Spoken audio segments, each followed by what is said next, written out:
Hi. Well, thank you for joining us. And today we're just going to go over some of the updates that you'll be seeing to the system very soon. I didn't know if, Aaron, if you had anything that you'd wanted to start out with or just a couple of things. One of the things I wanted to point out was that we did get the financial expenditure documentation forms out to everyone, and got those out a little over a week ago. I did want to let people know that normally those are due on the 15th of the month, so they would have been due December 15th for the month of November. However, we did give people an extension this time since it was the first time, and the forms went out a little bit later than we'd hoped. So the extension was until Friday the 22nd. So you might just want to check if you're not a financial person and you're more of a program staff member. You might just want to check with your your executives, your financial people, to make sure that they know that the EDFs are due, or that they've already been submitted. Another thing I wanted to mention too is that regarding these technical assistance webinars, I did want to give everyone a heads up that next week, being the kind of the Christmas holiday week, I know a lot of people are out of the office, including our folks here at the WorkNet there at Southern Illinois University, and so we will not have a webinar next week on, I guess it'll be the 27th. We will not have a technical assistance webinar. We will resume the following week, that first week in January, but again, just wanted to give you a heads up not to plan to be on the call next week. I will be in the office next week. I'll be working each day except Christmas Day, so if somebody happens to be working and needs assistance, I'll try to be responding to emails. Should be available to answer my phone.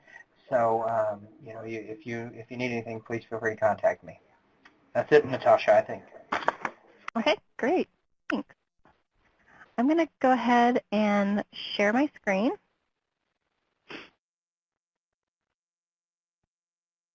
Okay, and make it larger here for everyone. If you haven't checked in, don't worry, we'll go ahead and make that available at the end. So you should be able to see my computer screen. If you need a larger view, just remember that there's the icon in the upper right-hand corner that has 4 arrows pointing out to each of the corners, so you can click on that icon, and it makes your image go full screen. And if you want to get back to where you can type in the chat pod, you can just click that icon again, and it'll go back to the current size. So one of the things that I want to show you is, first of all, I just want to make sure that I don't ever like to assume, so let me just start out. I can type here.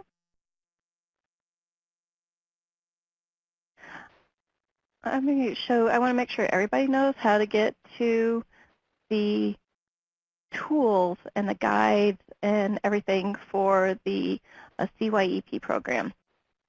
So when you go to Illinois WorkNet, you just go to illinoisworknet.com. At the bottom of the page, there's this Partner Resources. So you click on Partner Resources, and then when you get to, this is the partner side. So when you see the blue side, that's the partner side of Illinois WorkNet. And then what you're going to do is go down to the Program Guides for Partners, and you'll see we have the CYEP Partner Tools. So you can go to this page to access the link to the actual tools to see your customers. You'll log into that using your Illinois WorkNet partner account. We have a full list of resources. We have a list of the past training that has been available, as well as the documents that go with that. If you have any questions, you can submit them to the frequently asked question area. And then I try to be really good about putting any updates out there. So I'll try to make sure, I'll do my very, very, very best to stay on top of adding those updates. Sometimes I get backlogged by a couple days, but I will do my very best to send those updates, update that page. Then we also just, off this page, we have like some quick quick links to some materials and the archived information. But we're going to go ahead. I'm going to pretend that I click on the partner tools because I don't want to go into the actual partner tools. I want to go into tests. So I clicked on my link, and now I'm into the Community Youth Employment Program tools. And you can see I have my listing of customers. I'm going to go ahead and I'm going to click on the name for the customer. Oh, yeah, I did. Okay, here we go. And many of you have probably already seen this, but once your customer completes the application, that is how they are added to your group and added to your list. So you're going to, as soon as you click on that person, then you'll see that you're going to default to their application. So you can review their information, and if there's anything that's incorrect, or you can update this section, not a problem, and then save the changes. The thing that you don't have yet that you will have this week is the progress page. Now, with the progress page, understand that this is also a work in progress, but we wanted to give you the ability to start collecting information, being able to mark these people as the eligibility has been reviewed, the enrollment has been identified. And so we'll do this on the progress page.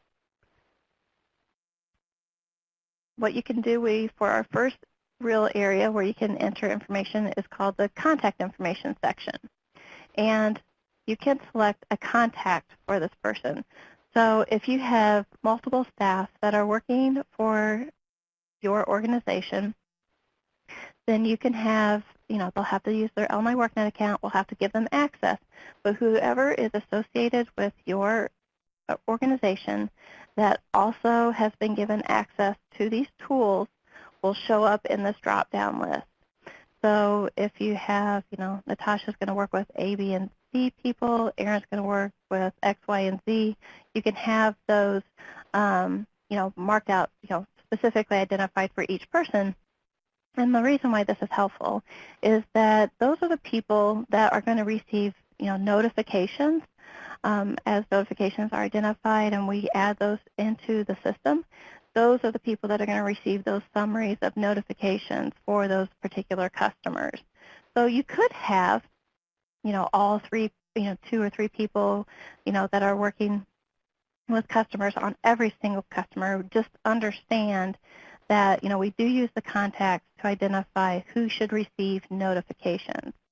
Also, it's helpful, let's say, if you have statewide staff that are looking at the different area, different customers for whatever reason, and they see, they have a question about some data that was entered, then they'll know which person to contact for that specific customer. So, you click View Contacts, and you would be able to see this one doesn't have anybody, so let me go ahead and add the person. And then you'll be able to see who the contacts are. And that's just easy. I mean, you can remove it. It's no big deal. You can add it again. It's pretty simple. The next part is eligibility. Now, when this comes in, they're going to, these boxes, based on the application that's submitted, will go ahead and populate each of these boxes. So as the provider, you're going to come in, and we're going to change the name of this to Verify Initial Program Eligibility. So to just clarify, this is the eligibility that is done initially to enroll them into the program. So you'll see how they responded to the requirements, meeting the requirements to be eligible. And you can look at their documentation and say, yep, you're age 20, verified, check on that. If you live in Illinois, yep, verified that, check. Are you authorized to work in the United States? One of the options in this area is I don't know. So, double check, look at it and say, oh, if they say I don't know, then, you'll want to say either yes or no. Once you verify the information, you'll just want to make sure that you update that box to reflect, what the information you verified. Same thing goes with the in-school, out-of-school.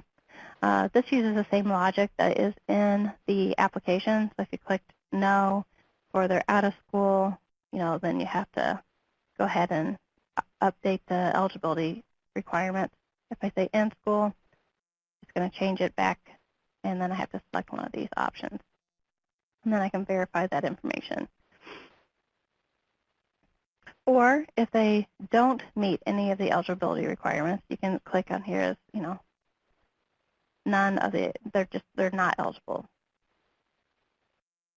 We do have a question in here. Did you hear about this through your local FCRC? Yes.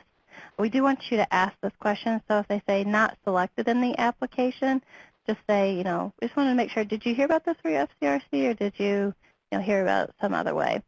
And then if they say, oh, Natasha, can I comment on that really quickly? Yeah, sure. I just wanted to point out this is one of the performance measures, and there's a reason for it. There's a real drive in DHS right now to have, cooperation. That we have so many DHS programs that we've got, and there's a lot of overlap. And so the point is, it doesn't make sense for all of these programs to be trying to do the same thing or to have overlapping services.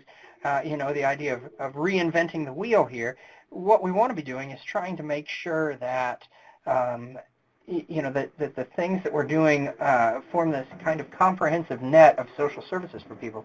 So, for example, CYEP is just one benefit out of many, many potential benefits that people could receive.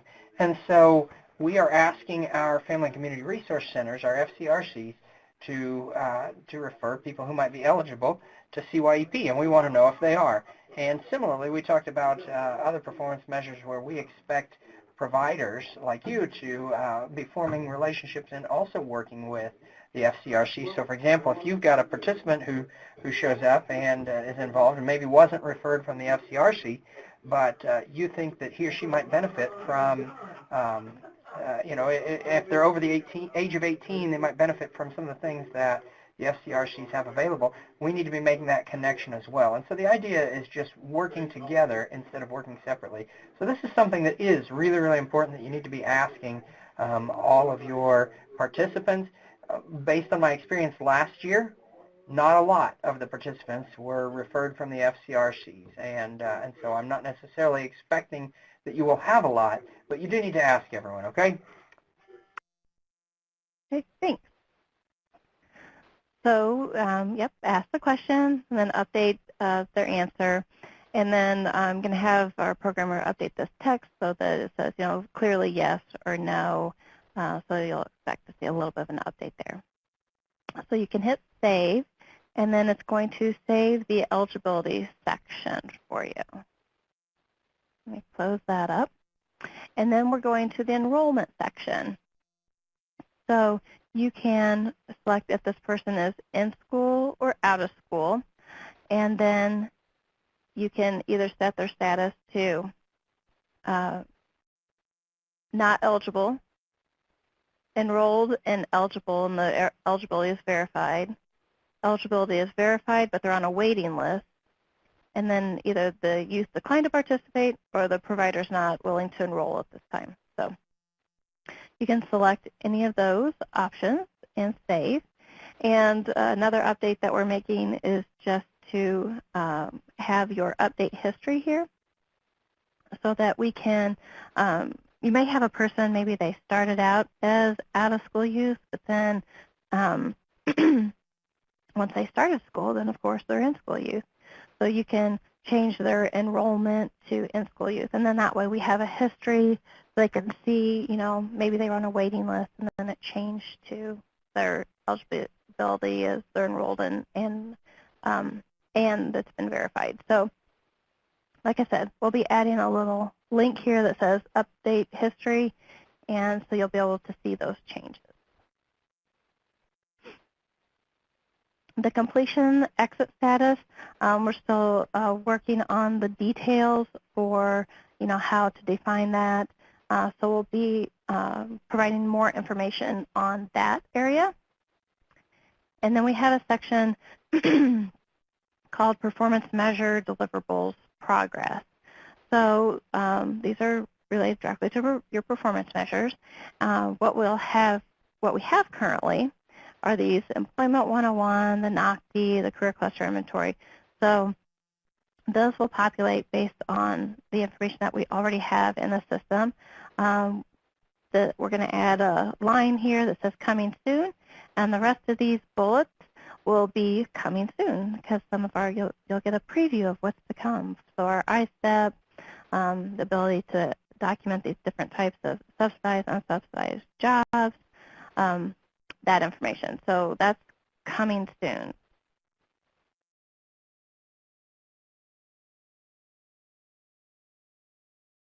And then you can also upload documents.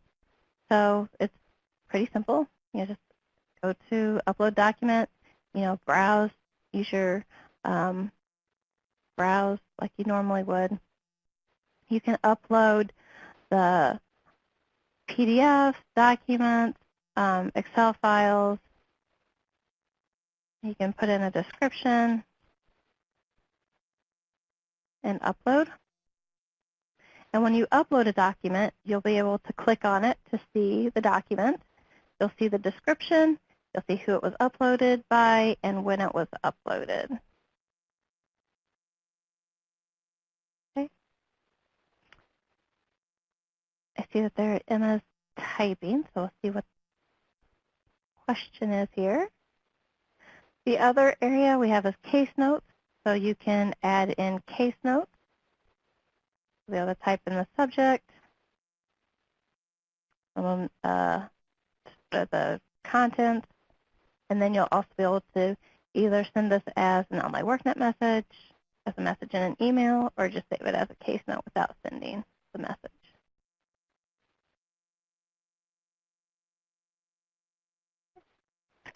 Natasha, can I comment on Emma's question really quickly? Sure. She says, are there specific documents we need to upload? And I'm going to say not necessarily at this time. The idea is that, for things like,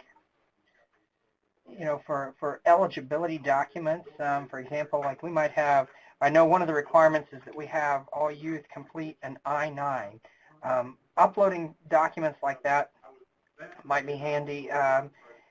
We're still looking into, just making sure that the documents that we do put online, for example, an I-9 has some pretty sensitive, personally identifiable information, making sure that we're okay to put those documents online. But there might be other documents that you use, for example, that verify eligibility, like, let's say, one of the eligibility requirements would be, if, the youth lives in Illinois, is an Illinois resident, and maybe you take a water bill as proof that the youth has residence, and maybe you might upload eligibility documents like that. Other documents that you might end up uploading when it comes to progress and things like that might be related to if the youth, let's say the youth has a particular certificate that he or she has earned, you might be able to upload that certificate. But in terms of saying, well, we have to have this uploaded, we don't have any specific documents that we say you have to put these specific documents on the Illinois WorkNet. We are trying to move towards, as much as possible, putting as much as we can on the Illinois WorkNet, just because it's a good repository for things like that, so that we've got all that stuff accessible.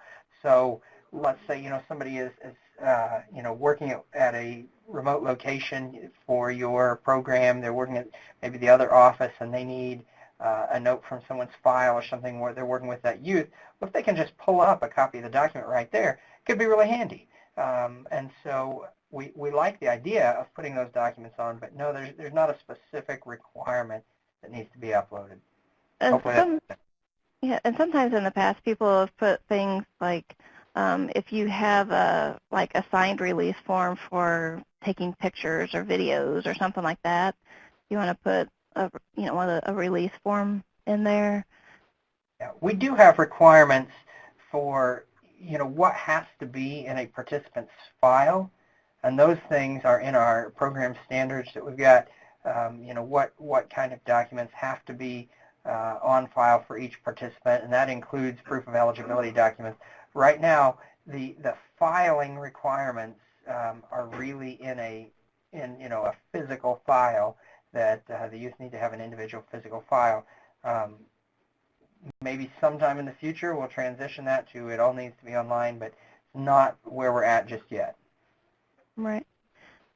The one thing I would ask was that if you upload a document, and please note that this is very specifically for a specific customer, is that the documents that you upload are only related to that customer. So it doesn't have multiple customers' names and addresses or anything like that. Just one document's very specific to that customer. Very good point. Thank you. Mm-hmm. So those are the updates that we have now. And just again, reminder, you can reset passwords because that's something that comes up every once in a while. And again, you can see their assessment information, optimal resume information, and that's what we have so far. Are there any other questions?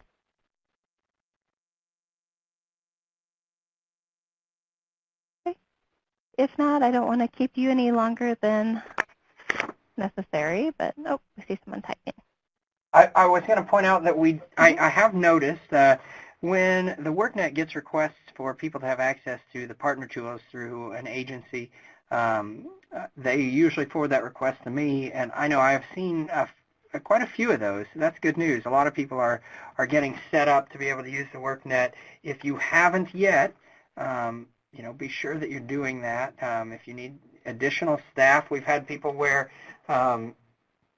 maybe somebody, and Dr. Brookins, I see your question there. I might just use you as an example. But so, for example, I know Warletta Brookins is the program contact person for her particular agency there. Well, if she's got a new staff member that she wants to be able to use the WorkNet and sends the request to info@illinoisworknet.com, I'll see that it's come from Dr. Brookins, and I'll know that that's legitimate, and I'll usually approve that. If I don't recognize who the person is making the request, I know I've reached out to a couple of our providers and just said, hey, is this person affiliated with your organization? And just as soon as I get confirmation, we make that happen. But I have been pleased to see a lot of people getting that set up, and hopefully that's working out for you. Natasha, can you field Dr. Brookins' question there? I'm not sure which report. Like if we talk about which report. Yeah, I'm not quite sure either, Dr. Brookins. If you can clarify that.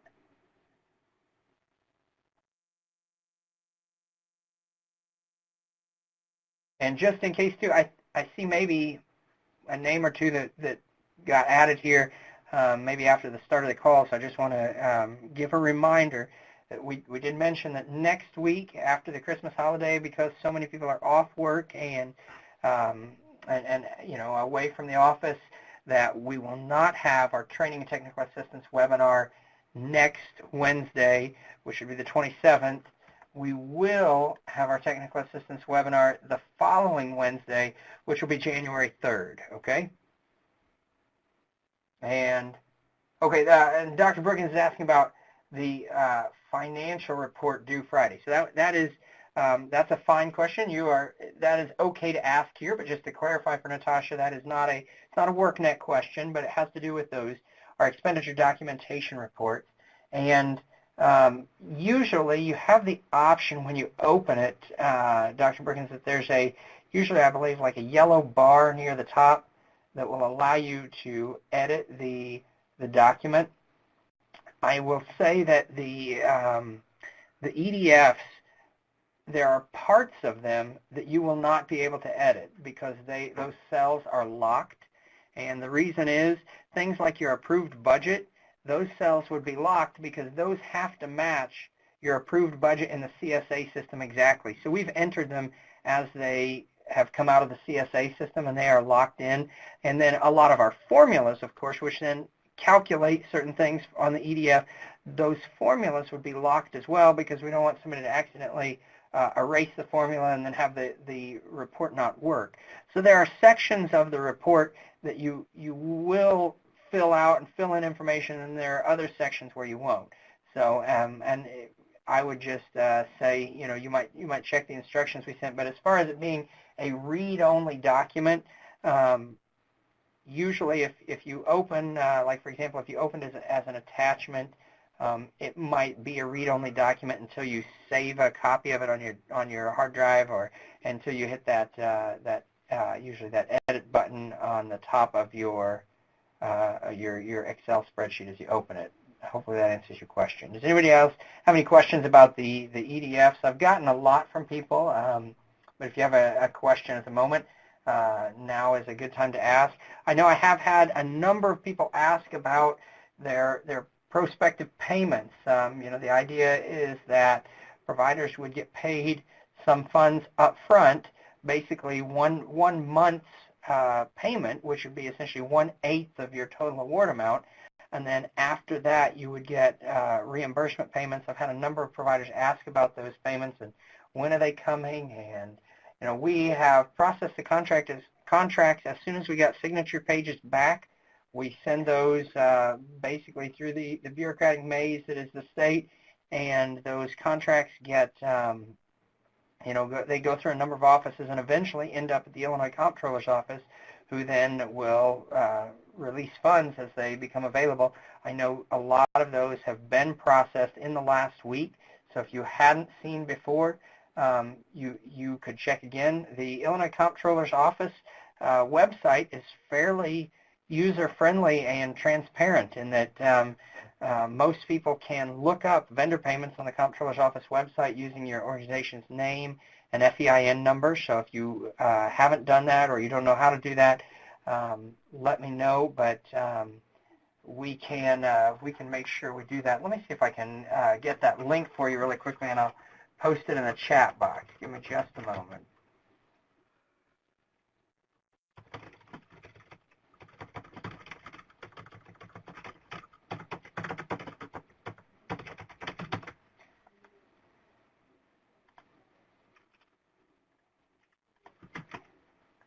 All right, just in case you did not know this, there's a link there I've posted in the chat box there. It's the Illinois Comptroller Vendor Payments, and basically if you click that website, you'll see it asks for basically your tax identification number, your TIN, which for a lot of you know as your FEIN, and it'll ask you for your name, and you put those things in, and you can search for payment information. This is not, like I say, a private website or anything that I, or as a state employee, exclusively have access to. This is available to the general public. Anybody could look this up. So, you need to know, too, that any of your payments are available to be seen by anybody else. But assuming they know your FEIN, I suppose, but they can, you can look yourself up and check on the status of payments on that site. So hopefully that answers any questions about, or gives you a starting place to answer questions about any payments that you may have coming, all right? But I don't believe I have anything else, Natasha. I'm grateful for your time, as always, today, and grateful for the providers who joined us today. I am sorry about last week and not being able to have our webinar, but I do look forward to the next one at the start of the new calendar year. All right. Well,